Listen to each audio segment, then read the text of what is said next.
तो first of all chapter जो है चैप्टर नंबर 2, चैप्टर का नाम है यूनिट्स एंड मेजरमेंट। तो इंट्रोडक्शन में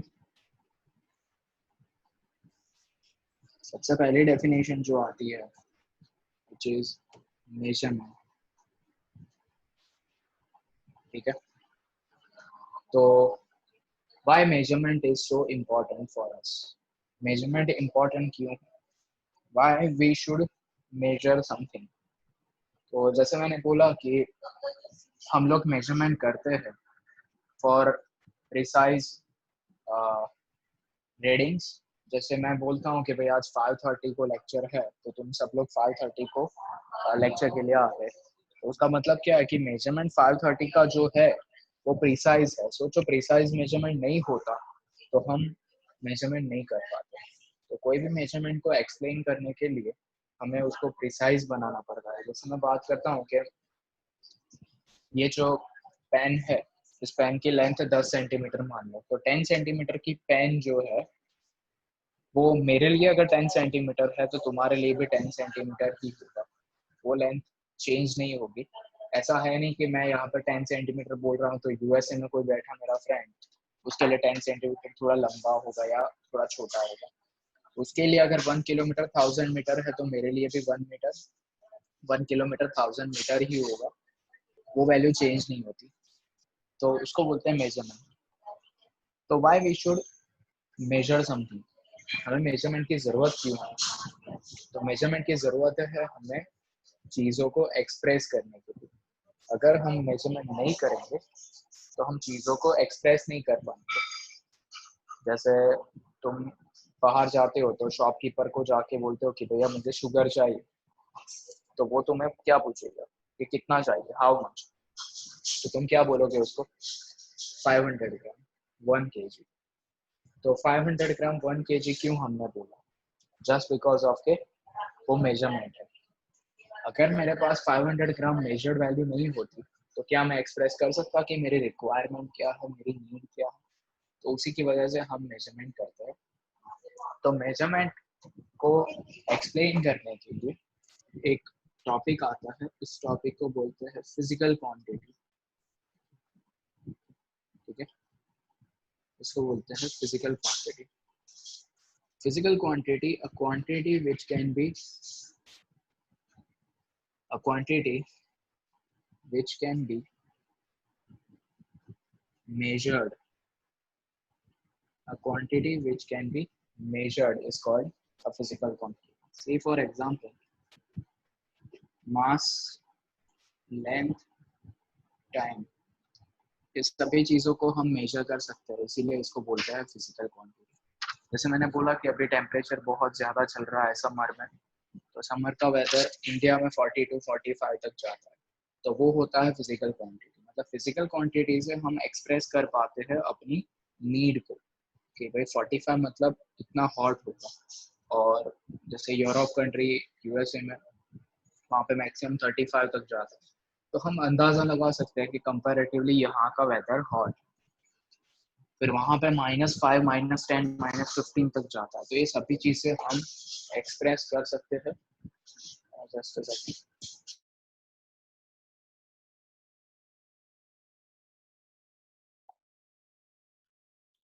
तो वहाँ वीडियो जतो रहो।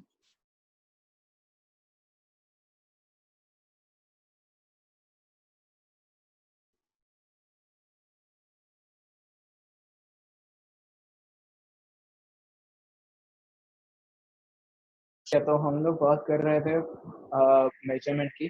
तो टेम्परेचर जो है वो फिजिकल क्वांटिटी है। वैसे ही मास, हर एक का मास अलग अलग होगा, कोई 70 kg, कोई 60 kg, 50 kg। अगर 100 kg एंड अबव है तो हम बोल सकते हैं कि भाई वो बहुत ही ज्यादा हैवी होगा। और अगर हम बोलते हैं नहीं 40 kg 50 kg तो नहीं, वो लाइटर होगा। तो ये सभी चीजें मेजर करने से हमें अपनी रिक्वायरमेंट पता चलती है। तो चलो डिस्कस करते हैं कि फिजिकल क्वांटिटी जो होती है। सर आज वेट असे ए फिजिकल क्वांटिटी असे। Yes, Yes, yes. Weight is a physical quantity, speed is a physical quantity, a quantity which can be measured, जिसको तुम measure कर सकते हो वो है physical quantity. तो types of physical quantity में तीन टाइप आते हैं.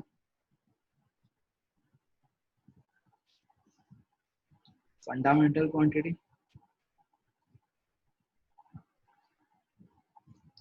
derived quantity,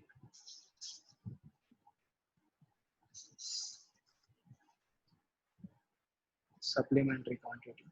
ऐसी तीन क्वांटिटीज होती है. ठीक है, तीनों के बारे में हमें अभी देखना है. सबसे पहले आता है fundamental quantity.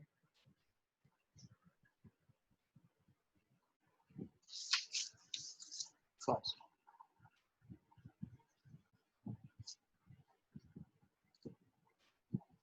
what is fundamental quantity?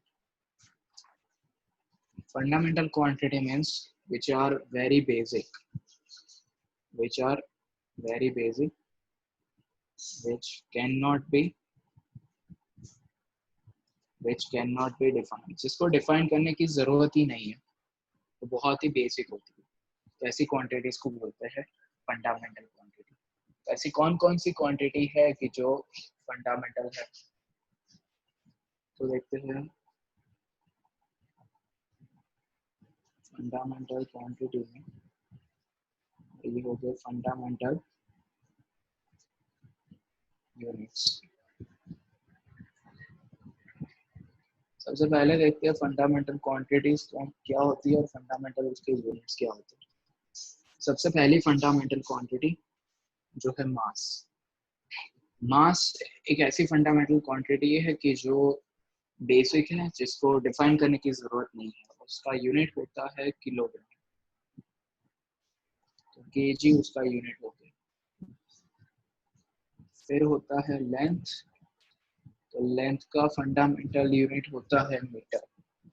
तो ऐसा है नहीं कि हर बार हम मीटर में यूज करेंगे, ऐसा कोई रूल नहीं है कि मास ऑलवेज किलोग्राम हो, बट ये एक फंडामेंटल यूनिट हो. समझ रहे हो, इसको हमें डिफाइन करने की जरूरत नहीं है, ये उसके बेसिक यूनिट्स हो गए. अब इसके ऊपर से दूसरे यूनिट्स डिफाइन हो सकते हैं, बट ये फंडामेंटल हो गया. ऐसा चीज तुम्हें ध्यान में रखना है. मास हो गया, लेंथ हो गया, then time. Time means second. ठीक है, टाइम का फंडामेंटल यूनिट होता है सेकेंड. फिर फोर्थ आता है टेम्परेचर. टेम्परेचर का फंडामेंटल यूनिट होता है केल्विन. अब तुम्हें होगा सर सेल्सियस नहीं, तो सेल्सियस भी कर सकते हो, गलत नहीं है, बट उसका फंडामेंटल यूनिट केल्विन है. उसके ऊपर से सेल्सियस, फ़ारेनहाइट, ये सब यूनिट्स डिफाइन. ठीक है. फिर फिफ्थ नंबर की quantity which is amount of substance. Amount of substance होता है मोल. MOLE उसका स्पेलिंग है, बट स्पेस उसका सिंबल होगा MOL. फिर आएगा ल्यूमिनस इंटेंसिटी. ल्यूमिनस इंटेंसिटी मतलब कैंडला, उसका सिंबल है CD. और सेवेंथ फंडामेंटल क्वांटिटी है वो है करंट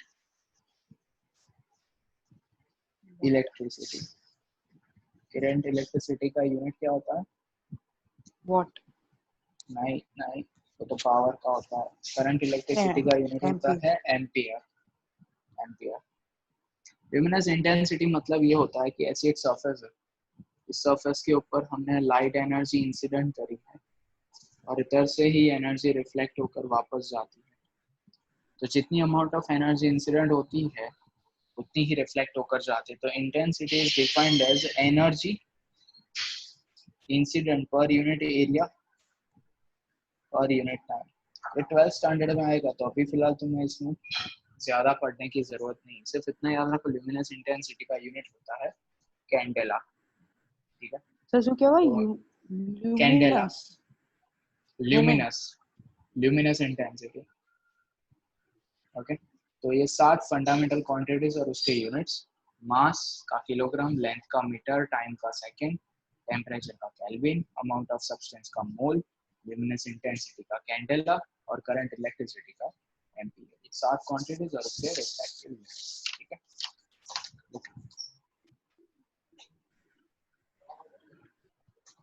आगे बढ़ते हैं। According to the fundamental units, mass always kilogram होता है, बट क्या उसके अदर यूनिट्स भी तो हो सकते हैं? तो उसी अदर यूनिट्स के बारे में डिस्कस करते हैं। इसको बोलते हैं डिफरेंट यूनिट सिस्टम्स।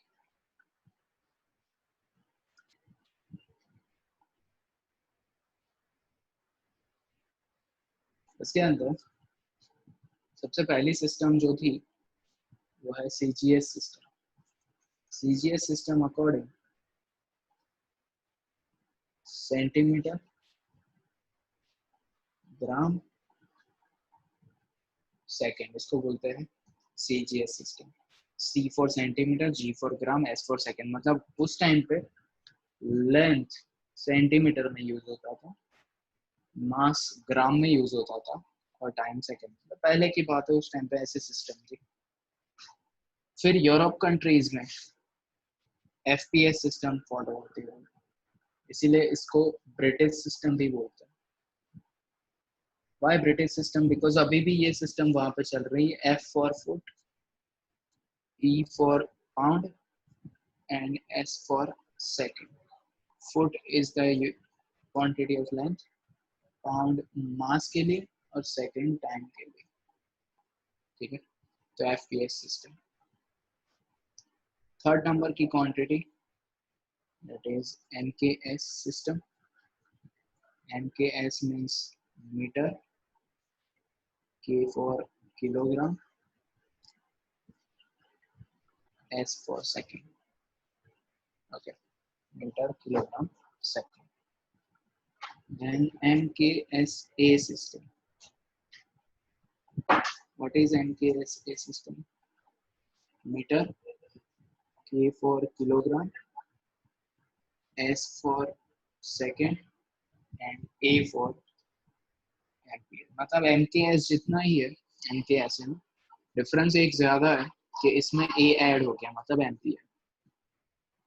और फिफ्थ नंबर की quantity that is SI system. What is SI system? SI means system international. System international में टोटल 7 क्वांटिटीज है, kilogram, metre, second, kelvin, ampere,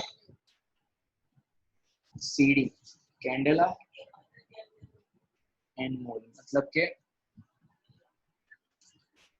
देखने जो है तो SI system is the latest system जिसके अंदर सारी क्वांटिटीज इंक्लूड हो जाती है। एफपीएस इज एक्सेप्शनल, अदरवाइज ये सबका लेटेस्ट वर्जन है एसआई सिस्टम। ठीक है, तो इसको बोलते हैं यूनिट सिस्टम। स्टार्ट राइटिंग, आगे बढ़ते हैं नेक्स्ट। तो अभी फिलहाल हमने टाइप्स ऑफ फिजिकल क्वांटिटीज में फंडामेंटल क्वांटिटीज देखा। अब देखते हैं डेराइव्ड क्वांटिटी। उसके पहले भी एक और चीज रहेगा, इसको बोलते हैं डायमेंशंस।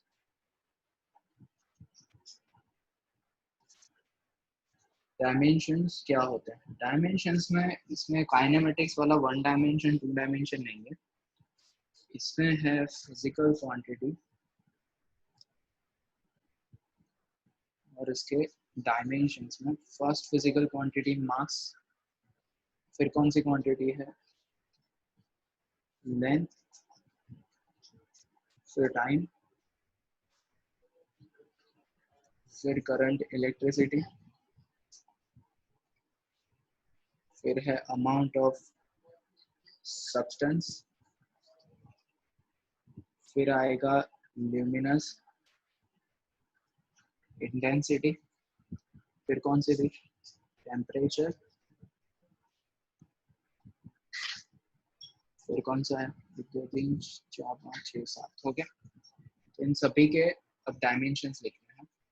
तो डायमेंशंस डिफाइन होते हैं उसके सिंबल से, कैपिटल एम और उसको ब्रैकेट में लिखना है, लेंथ तो कैपिटल एल और ब्रैकेट में लिखना है, टाइम तो capital T, current electricity capital A, amount of substance तो MOL, ल्यूमिनस इंटेंसिटी तो CD और टेम्परेचर तो कैपिटल K। तो इस तरीके से डायमेंशंस डिफाइन होते हैं। मतलब जब भी तुम्हें अब फिजिकल क्वांटिटीज नहीं लिखना पूरा नाम, तो तुम कैपिटल L लिखोगे तो मतलब वो लेंथ का डायमेंशन है, कैपिटल A लिखोगे तो वो करंट इलेक्ट्रिसिटी का डायमेंशन है, ऐसा डिफाइन होता है।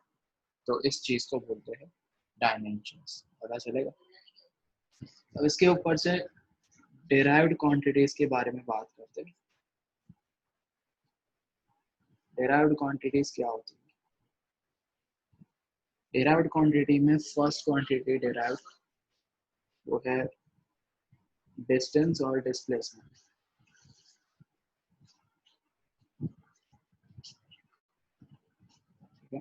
डिस्टेंस और डिस्प्लेसमेंट के बारे में बात करते हैं। से हम कंसिडर करते हैं कि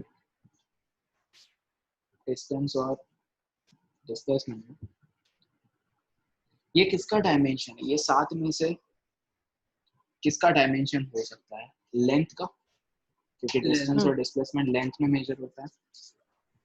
तो हम ऐसा लिख सकते हैं कि उसकी जो डायमेंशनल फॉर्मूला आएगी, उसकी जो डायमेंशनल फॉर्मूला आएगी वो आएगी L1, लेंथ की डायमेंशन फॉर्मूला, और उसका जो यूनिट आएगा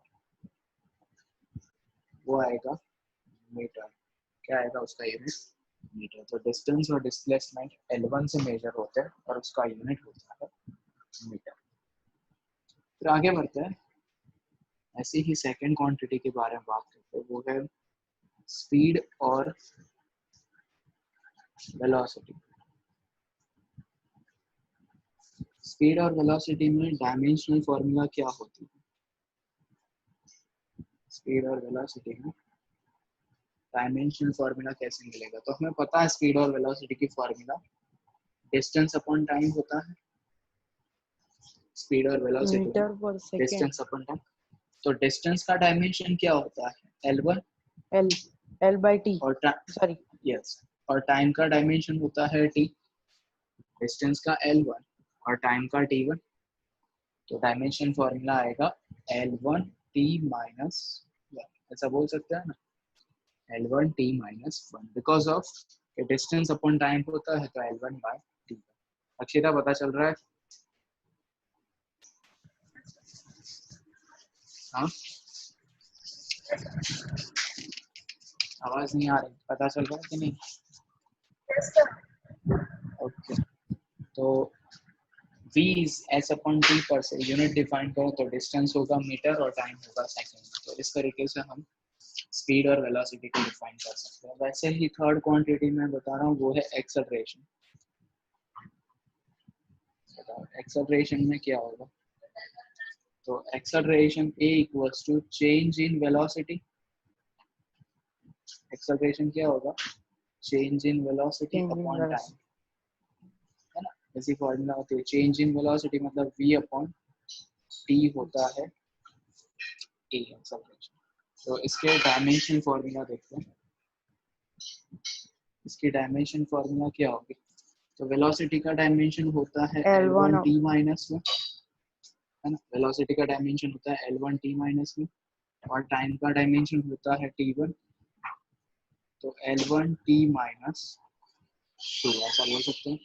एक्सेलरेशन होगा L1 T माइनस सर 2। हाँ સર વેલોસિટી નું L1 T - 1 કેવી રીતે? L1 T minus 1 okay, velocity L1 T minus 1। तो इसी L1 અથવા T આપણે माइनस 1 को मैंने ખાલી इधर L1 by सब्स्टिट्यूट T किया। લખીએ તો પણ એવું કેમ લખવાનું? V थोड़ी L1 था, V तो L1 T माइनस 1 था ना। खबर पड़ी?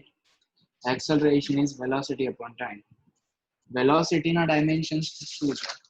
આ રહ્યા L1 T माइनस 1। तो એ જ ડાયમેન્શન ને આપણે અહીંયા સબસ્ટિટ્યુટ કરી દીધા अपॉन टाइम ना डायमेंशन T1। तो L1 T minus 2। What about its unit? तो एल मतलब मीटर मीटर पर और सेकंड टी मतलब सेकंड, तो मीटर पर स्क्वायर। सेकंड स्क्वायर उसका यूनिट हो जाएगा। तो इस तरीके से हम यूनिट्स को भी डिफाइन कर सकते हैं। ठीक है, देख लो यहाँ। સર हाँ સર જો હવે આપણે આમાં એવું લખ્યું છે v = L1/t हाँ, L1/t બરાબર L1/T1 એટલે T1 હા L1 L L1/T1 हाँ, तो બરાબર આમાં હવે પાછળ આપણે એ ફોર્મ્યુલા લખીએ તો हाँ લખી L1/T1 શકાય into हाँ T1 L1/T² લખી શકાય હા એટલે થઈ ગયું हाँ हाँ ચાલે ચાલે એ કેવી રીતે લખવા લખી શકાય।